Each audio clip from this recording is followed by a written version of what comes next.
Já, stelpur, þið eruð að fara núna í Mount Esja. Hvaða vegalengd eruð að fara? Það bara ein í dag. Já, báðar að fara bara upp á steini. Bara sprettur.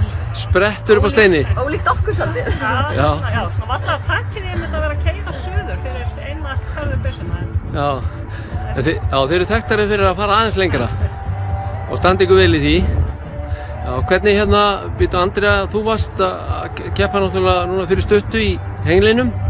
Nei, ég var skráð í hengilinu, jú, og var mjög spennt að keppa, en svo var ég bæði bara veik og nýbúin með höfuðhögg, þannig ég komst ekki því miður í það.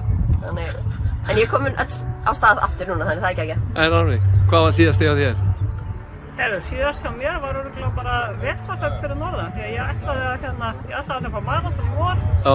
Náði að æfa ógeðslega vel fyrir það, en svo 2 vikum fyrir hlaup þá fékk ég álagsbrot. Þannig að ég er bara búin að vera að vinna mig upp á því síðan, þess að bara byrja þetta fyrsta keppnin eftir það.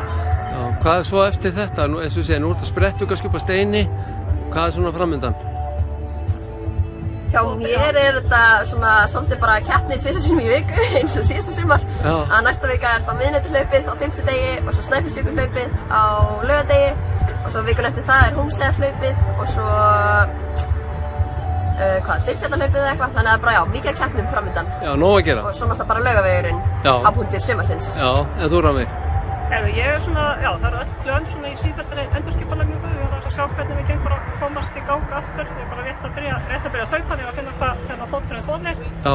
En ég ætla að hlaupa